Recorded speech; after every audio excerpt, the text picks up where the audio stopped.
Welcome to Reunite with Self podcast. I'm your host, Ruken. Here, we will be discovering and unraveling what is truly holding you back. We will put the puzzle together and give you clarity on how and what you can do to create massive shifts in your life so you start creating the life you always envisioned for yourself. No more waiting. Whether it is liberating from dysfunctional family patterns or parenting tools and tips that actually make the difference, we will be diving into the truth and core of things that are simple and yet which no one talks about. I will be sharing with you all the things that would have changed my life massively if I heard any one of these episodes. A new world is awakening, and true bliss, harmony, and peace is possible on this earth. And my mission is to bring you closer to that one step at a time. In this safe space, I will hold your hand and give you courage and certainty that you can shift anything and everything in your life. It is time we break the pattern. Whether you want to be the parent you never had or make a shift in your life so you don't play small any longer, you will find the support and guidance in this space.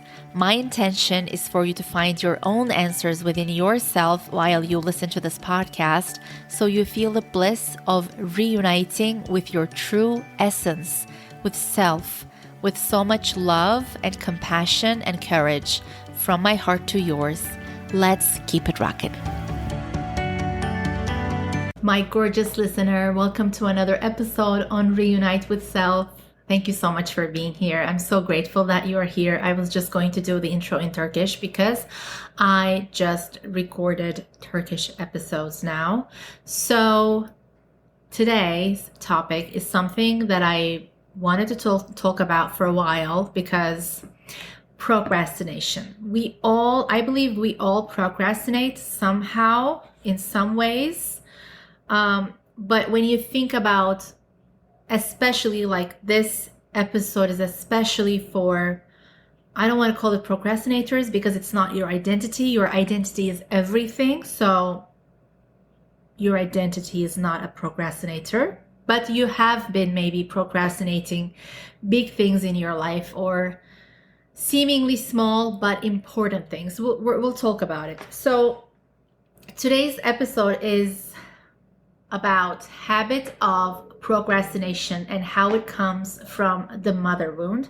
I think I just saw this as a sentence somewhere, but I never really heard about it or read about it. Really, I am sure there are a lot of pros believing this for sure, because I remember seeing it somewhere. But in my life experience, like what I believe, procrastination comes from both mother wound and father wound in different ways for sure. But if someone is if it's something a really like if it's a major pattern if in their lives to procrastinate, to either start something or end something. If they procrastinate a lot, if they have this tendency, and if it's a major theme in their lives, I believe, this is what I believe, it comes from the mother wound. And it does not need to, most of the time it does, but it does not need to come from a narcissistic mother. The father might have narcissistic tendencies, but the inability or unwillingness to protect the child, the mother's unwillingness or inability to protect the child from the narcissism from the father can create mother wound as well, just as an example, so that you don't need to think of it as solely narcissistic mother. But most of the cases, which I will talk about today, comes from a narcissistic mother. This is really interesting. I will keep this episode most probably like shorter and sweet. Let's just like get into it. Like what I have seen in my life is that if someone is procrastinating for a long time, let's see, you know someone and they were talking about with some kind of passion and really like they you can see the enthusiasm in their eyes, or excitement or passion. Let's say they were talking about writing a book and it's still not there. Let's say you knew someone and they were talking about starting a business, like they were talking about something that they know they would be really good at, that they would really love doing, that they don't need to talk about it enthusiastically, because usually these people don't even allow themselves to feel that enthusiasm. That's for another episode, but they don't need to talk about, like, they don't need to be expressing this with big emotions. They might be, okay, different, many different stories, but if the person, if they, maybe they don't even see you that much, but you've heard them say this to you, which means that it's something important for them and they haven't realized that yet. They haven't ended something that they should have long time ago that they wanted to. If they, so I am basically talking about, when I say the mother wound, it's usually this person procrastinating a lot of important things in their lives, which is kind of a self-sabotage as well, for sure.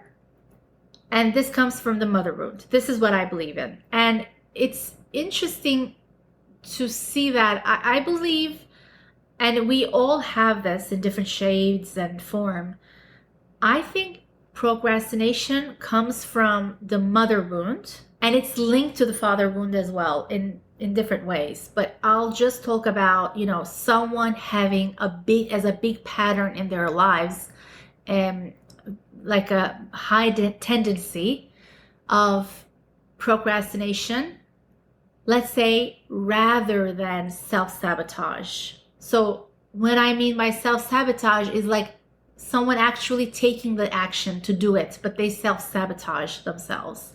I believe it's really interesting. Self-sabotage comes from father wound, and procrastination is usually the mother wound. But I'll say it again, procrastination comes from the father wound in different ways as well. But if it's a big thing, the person's pattern is not going for the thing and self-sabotaging themselves, but rather like messing it up and doing the wrong things and all of that, but rather not taking any action towards it, just thinking about it, being in the logical mind, the critical mind. And let's get into it. So this person who procrastinates a lot of things in their lives, seemingly small, big, doesn't matter, because small things are big things too. Small things are the things that grab us towards something, then we gravitate toward it, we go for that thing, and then it turns into something else that we couldn't even formulate. They're like small nudges from the universe. If we're drawn to go somewhere, go into that shop, go to that neighborhood, go to that city, read that book, start that thing, reach out to that person, talk to that person, or apply for that thing, whatever it is, like, I don't know, start a new routine. We are always drawn to something for reasons. And then it takes us sometimes to places that we could not even imagine, like beautiful places. And then you tell the story, then it becomes a story, which you could not formulate with your mind, which is really beautiful. But when we talk about procrastination, this person usually is like a lot on their minds, in their logical minds, and they are so scared to take that action, not to be judged, not to be shamed, not to be criticized, not to be put down, not to be even more traumatized and scared than what they've experienced. The mother in this situation is usually someone, this is what I have experienced in my life. The mother,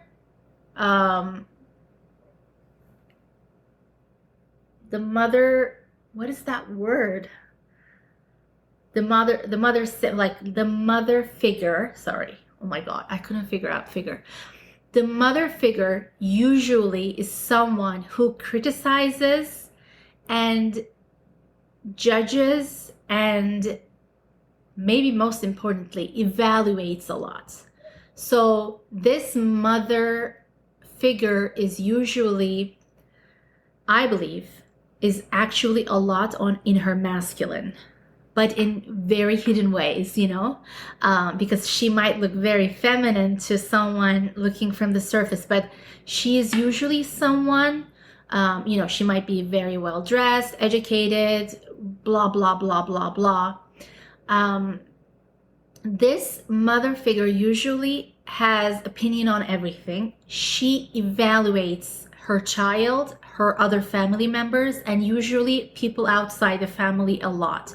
So as you know, or you might not know, but I believe evaluating something is not love. It's judging, again, like saying nice things about someone. If you're not giving it the emotion, the feeling, is again judging, So this person has a lot of opinion on things, and their way of control is either like criticizing, judging, shaming, whatever their child, whatever their narrative or their way is. They don't need to be doing anything extreme.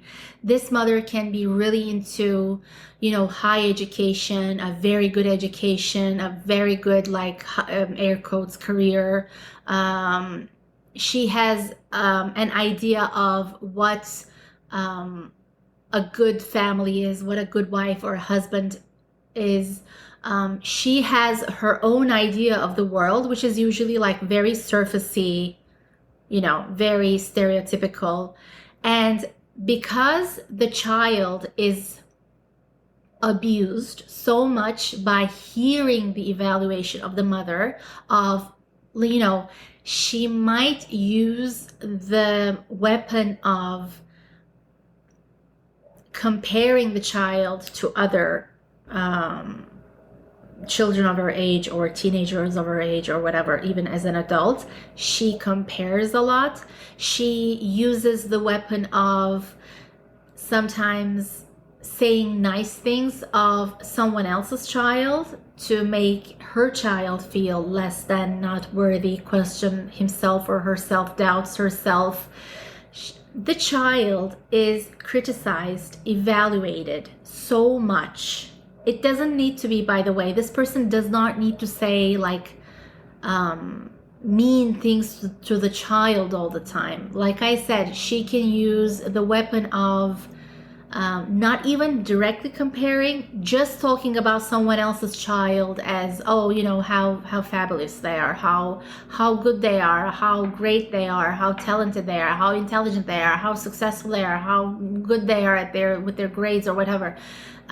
They usually focus on the surfacey stuff, by the way. They're not really interested in what their child is feeling. They see that as a nuisance, something that's not important. If the child is feeling anything challenging, she will not even bother. She will be even more critical, and she will do it in ways with subtitles again.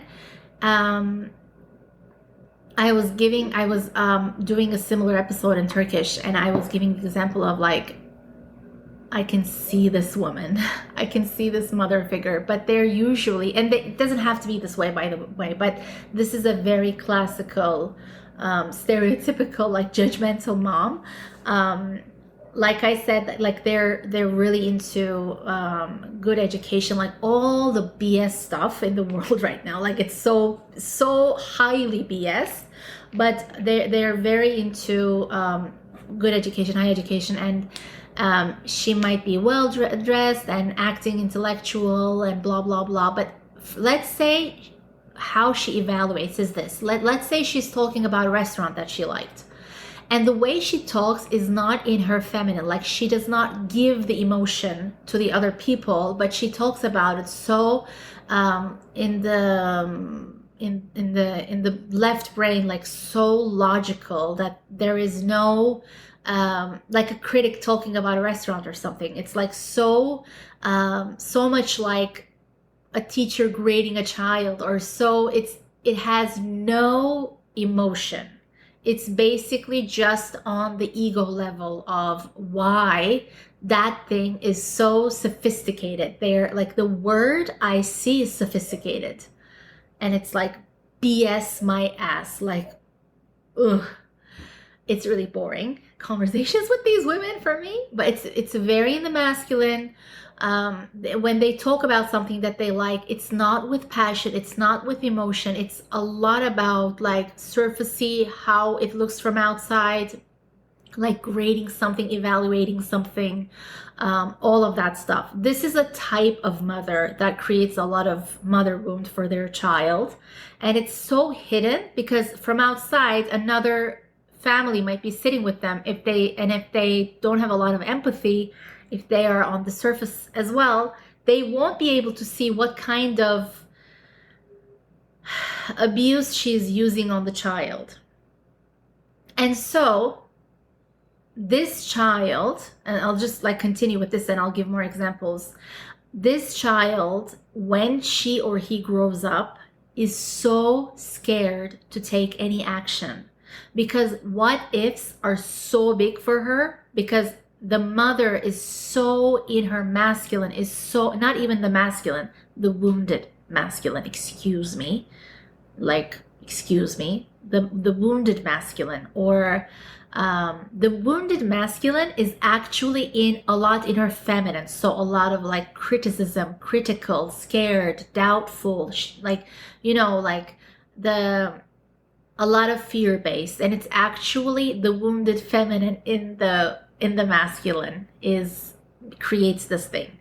But in the mother, so it's like the wounded masculine.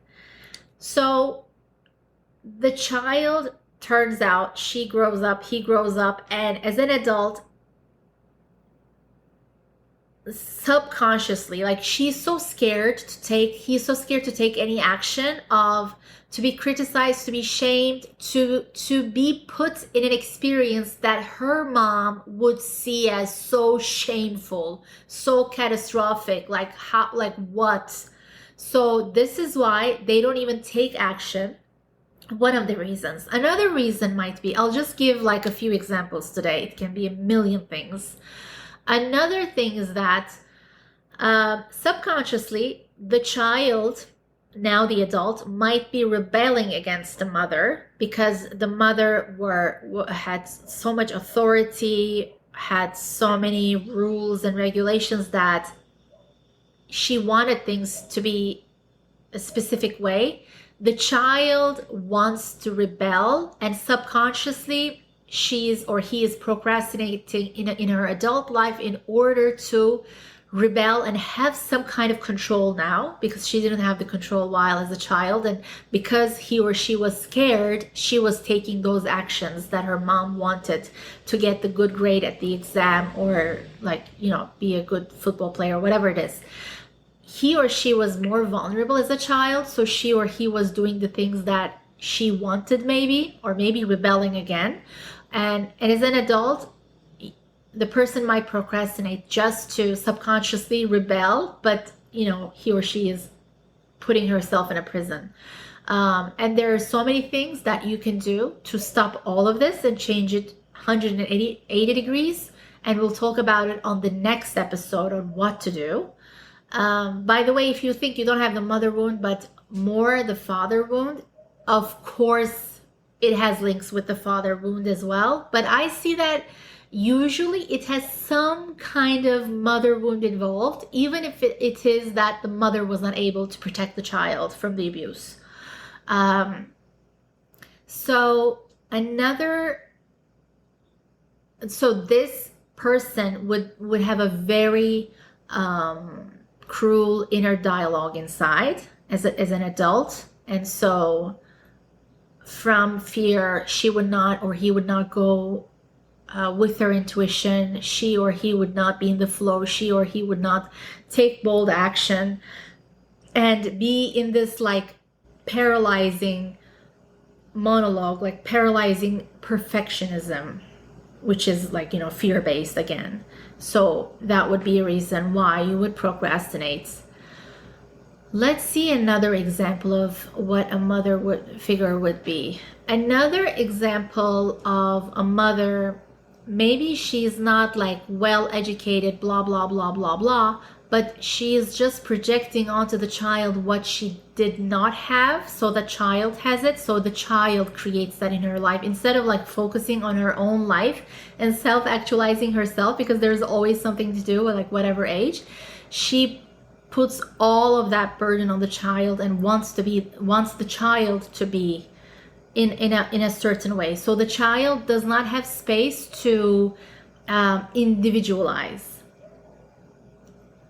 because in that family unit, the conversation is like, the narrative is like, this is what a good family is, so you have to marry this or that kind of person, or this is what a good career is, this is what a good man or a good woman is, or whatever it is, like whatever area of your life, they have an idea of what good is.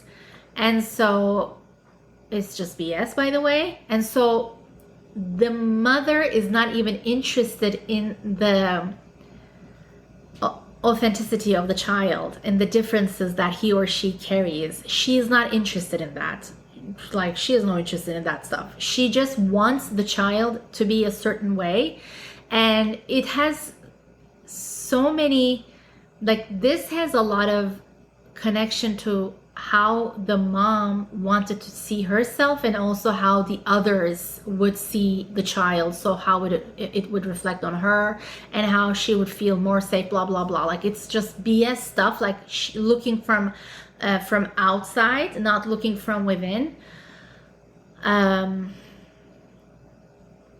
so it can be any kind of critical, evaluating, judging, criticizing mom, and she's not, she doesn't own her emotions. She's not interested in her emotions. She's someone that would not be able to talk about her emotions. She's not someone that would be able to hold space for their child when they're having a hard time. Even as an adult, they're not able to do this. They're not interested in this. They see that as like, they're so scared of the challenging emotions.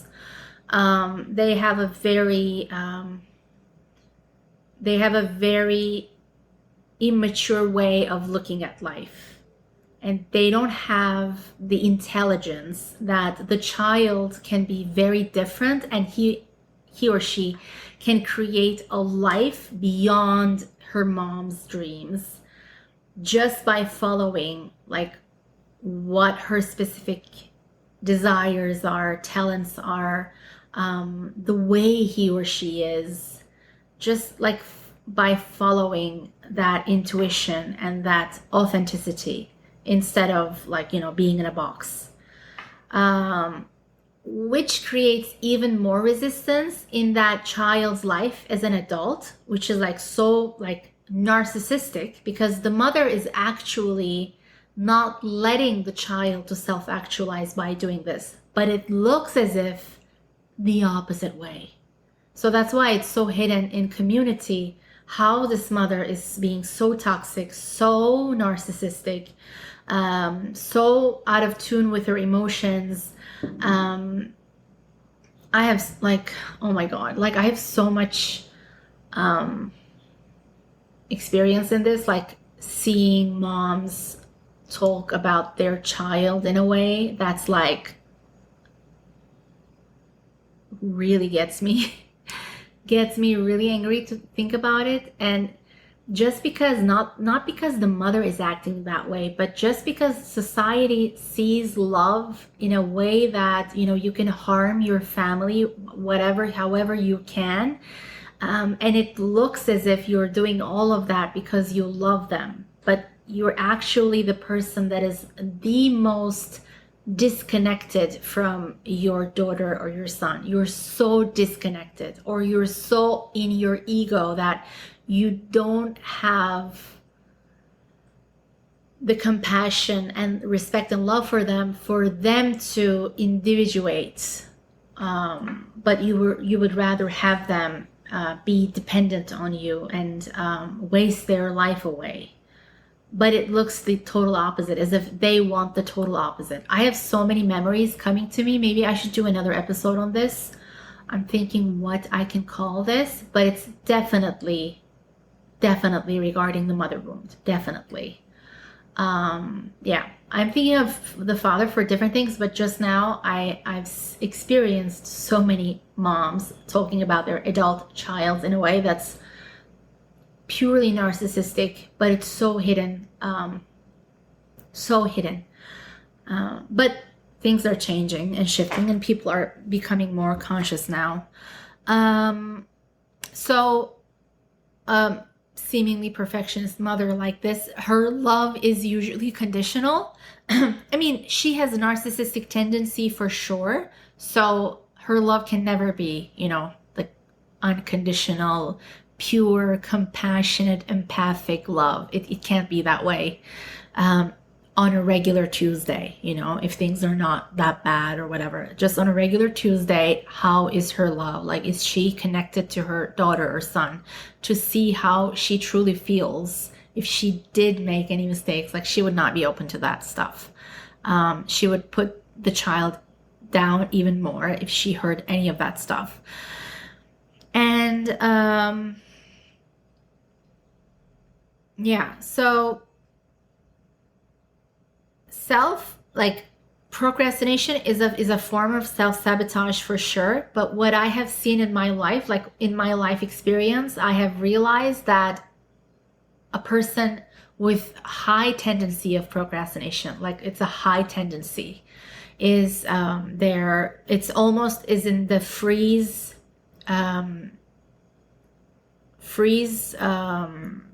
state where you are like paralyzed with fears and thoughts, and you are in the logic. You can call it like paralyzing perfectionism. And this usually, if the person is a high tendency to procrastinate, it usually comes from the mother wound. So we'll wrap it up like this. If you have any questions, please let me know. If you have any questions regarding, if you have a tendency to procrastinate small things or big things, please show so much compassion to yourself. If you have any specific questions, I would be so happy to make an episode based on your story, on how your relationship was with your mom. I would love to do that. Send me a DM at Kevela. My Instagram is Kevela. It's in the show notes.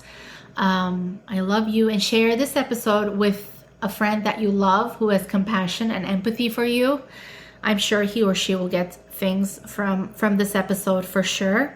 And on the next episode, I'm going to talk about what you can do if you do procrastinate, and if you have somewhat of this mother wound in some ways. If you have any examples for your own experience, please let me know. I would love to know. And if you want, I would love to do an episode based on that as well. I'll see you next week. I love you so much. My gorgeous listener, if you had any takeaways from this episode or from this podcast in general, I would love to know. Please share this episode with a few loved ones right now. You never know how they can benefit from something so small. And please take a screenshot of this episode and share on IG, tagging me at Kevela. That is KHEWELLA. Kevela. That is my goddess wear brand, my Instagram page. I would love to know what your takeaway was, or something you found inspirational, or a confirmation you believe in as well. That would make my day. And you can always DM me if you have a topic or a certain question in mind that you want me to talk about. And give me a 5-star rating if you feel like it. That would help this podcast immensely to get the word out. I love you. See you on the next one. I want to see you shine your brightest.